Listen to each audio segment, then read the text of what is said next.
नाज़रीन, मैं हूं का मेज़बान अमान। अगर आप देखें मेरा ऑफिशियल पेज नाज़रीन, आज की खबरों के हवाले से बात करते चलें तो मैं आपको बताता चलूँगी कि चीन और पाकिस्तान की जानब से सी पैक का जो मनसूबा है, सी पैक के विज़न की बात करते चलें हम 2.0 जो है उस हवाले से इत्तफाक़ कर लिया गया है दोनों मुल्कों की जानब से। और पाकिस्तान और चीन ने पाकिस्तान के इक़्तिसादी राहदारी यानी सी पैक के विज़न 2.0 की जो तमीर है उस पर इत्तफाक़ करते हुए दो तरफ़ा तल्लुकात को जो है वो मज़ीद गहरा कर लिया गया है। और खित्ते में अमन व इस्तिक़ामत के फ़रोग़ और इक़्तिसादी ताउन को नई जो है वो जिद्दत देने का जो अज़म है उसका इरादा किया है। और ये एक अच्छा इनिशिएटिव है, एक नई बात है। और ये इत्तफ़ाक़ जो है वो पैकेजिंग में मुनक़दा जो है वो चीन पाकिस्तान वज़ाए ख़ारजा और स्ट्रेटेजिक डायलॉग की सातवीं दौर के दौरान इन्होंने ये दौरा किया है, ठीक है। और आगे बढ़कर आपको बताते चलें कि जी जो स्टॉक एक्सचेंज में तारीख़ी तेज़ी आई है उस हवाले से इंडेक्स जो है वो पहली बार 181,000 पॉइंट्स जो है वो अबूर कर चुका है। और गुज़श्ता हफ्ते के दौरान पाकिस्तान की एक्टिविटी मार्केट ने जो है वो मजबूत तेज़ी का सिलसिला जो है वो जारी रखा हुआ था। आगे बढ़े हुए आपको बताते चलेंगी कि पंजाब के 4500 हस्पताल और जो दही सेहत मराकज़ को नादरा इंतज़ाम से मुंसलिक करने का भी फैसला कर लिया गया है, ठीक है। नए निज़ाम के हवाले से बात करते चलें तो इसके तहत जो है वो बच्चों की पैदाइश और शहरियों की जो वफ़ात की इतला है वो बराह रास्त यूनियन कौंसल और नादरा को मसूल हुआ करेगी। और हुकूमती इक़दाम से इंदराज का अमल जो है वो सिर्फ तेज़ बल्कि शफाफ भी हो जाएगा। और इस मनसूबे से जो कौमी डाटा है उसकी दुरुस्ती में भी बेहतरी आएगी, ये एक फ़ैसला किया गया है इस हवाले से। और आगे बढ़े तो आपको बताते चलेंगे जी इमरान खान को सज़ा जो मिली है वो मकाफ़ाती अमल है, मतलब इंसान जैसा करता है वैसा ही बढ़ता है, इस पर ढिंडोरा वो ना पीटे, ये राना सनाउल्लाह साहब ने कहा है। और राना सनाउल्लाह साहब ने यह भी कहा है जी मरियम नवाज़ जिन मनसूबों पर काम कर रही है उससे अमन व अमान की जो सूरत हाल है वो बेहतर होगी।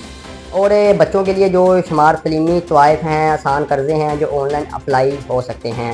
साबका हुकूमत जो है वो 4 साल में कोई एक भी मनसूबा जो है वो शुरू नहीं कर सकी। इनका एक ही काम होता था कि सोशल मीडिया पर गाली कर देना, प्रोपेगेंडे फैला लेना या लोगों को गालियां देना, बस ये कुछ इनका काम था और इसके अलावा वो कोई काम नहीं कर सकी, ये राना सनाउल्लाह साहब ने कहा है। साबका हुकूमत 4 साल के बाद भी अब इनके ख़िलाफ़ जो ऐसा मुकदमा जो बनाया गया है जिसकी सज़ाए मौत थी। मैं 6 माह जेल में रहा हूँ और गलत काम करने वालों का अंजाम जो है वो गलती होता है और मुझे फ्री का अंजाम जो है वो भुगतना पड़ा है, ये राना सनाउल्लाह साहब ने कहा है, ठीक है। और उन्होंने सज़ाएँ ऐसी दिला की जिसमें सज़ाए मौत और पता नहीं कौन कौन सी दफ़ात डाल दी थी, ये राना सनाउल्लाह साहब ने कहा। और इसे तस्लीम करना चाहिए कि जो नफ़रत का बीज बोएगा वो खुद भी इसमें गिरेगा, ये राना सनाउल्लाह साहब ने कहा है। आगे बढ़ेंगे आपको बताते चले ट्रंप ने भारत को ट्रैप बढ़ाने की धमकी दे दी है। डोनाल्ड ट्रंप ने कहा है कि जी वाशिंगटन रूसी तेल के मामले पर नई दिल्ली के रवैये को बगरूर जायज़ा लेगा और अगर भारत रूसी तेल के मसाइल पर तामन नहीं करता तो हम इस पर ट्रैप जो है वो बढ़ा देंगे। और सदर ट्रंप ने दावा कर दिया है कि नरेंद्र मोदी ने यकीन दहानी करवाई थी कि वो भारत जो है वो रूस से तेल लेना जो है वो तेल की खरीदारी है वो बंद करेगा, लेकिन उनकी जानब से अभी तक बंद नहीं की गई। आगे बढ़े और आपको बताते चलें कि जी फैज़ हमीद के भाई जो नजफ हमीद साहब हैं उनके खिलाफ भी इजलाससाजी का मुकदमा दर्ज कर लिया गया है। Anti corruption circle FIA Islamabad जो है जी उसमें दर्ज केस साबका हल्का पटवारी नजफ हमीद साहब और रेवन्यू अफसर अब्दुल जहूर को मुल्ज़िम नामजद किया गया। मतलब इस केस में इन 2 लोगों को मुल्ज़िम नामजद किया गया है। और मुल्ज़मान पर एक कनाल कीमती ज़मीन जो बोग्स इंतकाल के ज़रिए हथियाने का इल्ज़ाम है, मतलब ज़मीन हथियाने की कोशिश की है, जिसके खिलाफ ये मुकदमा इन दोनों पर दर्ज किया गया। आगे बढ़कर आपको बताते चलेंगे कि जामिया शफिया के मोहतम जो हैं वो मौलाना फजलुर रहमान अशरी जो हैं वो इंतकाल कर चुके हैं। ये तवील अरसे से अलील थे। बहरूम की नमाज़ जनाजा आज दोपहर 2 बजे जामिया शफिया में पढ़ी गई है। और मौलाना फजलुर रहमान नहायत ही शरीफ और एक नेक इंसान थे और ये बहुत ही आला शख्सियत के मालिक थे। और मौलाना फजलुर रहमान अशरी का इंतकाल जो है वह आलमी रूहानी दुनिया में नाकाबिले तलफ़ी का बयान है, नाकाबिले तलफ़ी का नुकसान है। आगे बढ़े और आपको बताते चलेंगे कि शंघाई में स्पेशल फोर्स का दौरा और ताउन बढ़ाने के लिए जोर दिया गया। Chief of commander centre mister जायो ने वज़ीर दाखिला का खैर मुकदम किया है और इन्हें शंघाई स्पेशल फोर्स के काम और तरबियत के निज़ाम पर तफसीली ब्रीफिंग भी दी गई है।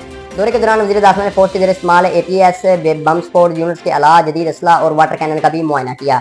इस्लामाबाद पुलिस फोर्स और शंघाई स्पेशल फोर्स के दरमियान बाहमी ताउन की मजबूती है उसको मजबूत बनने पर भी ख्याल किया गया है और जोर दिया गया है कि जो इनकी मजबूती है तल्लुकात की वो और मजबूत हो सके। बड़े आपको बताते चलें कि खैबर पख्तूनख्वा में मिलिट्री ऑपरेशन की जो है वो तैयारी हो रही है, ये सुहेल अफरीदी साहब की जानब से कहा गया और उन्होंने ये कहा कि बंदूक की नोक पर बदमाशी होती है, आवाम की हिफाजत करें, बदमाशी ना करें।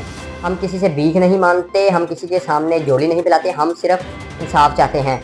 ईमान मिजारी मज़ाहमत की नई तरीक रकम की है, इससे नौजवानों को हौसला मिलता है। अरशद शरीफ को हक और सच बोलने पर मुल्क छोड़ना पड़ा, उन्हें बिरूने मुल्क भी नहीं छोड़ा गया, कत्ल कर दिया गया। ہم خون کے آخری قطرے تک مقابلہ کریں گے، یہ سلیف الدین صاحب نے کہا ہے۔ اور پاکستان جس نہج پر پہنچ گیا ہے یہاں سے آگے تباہی ہی ہے، صرف ایک ہی رستہ یہاں سے آگے آپ کو ملے گا اور وہ ہے تباہی، یہ سلیف الدین صاحب نے کہا ہے۔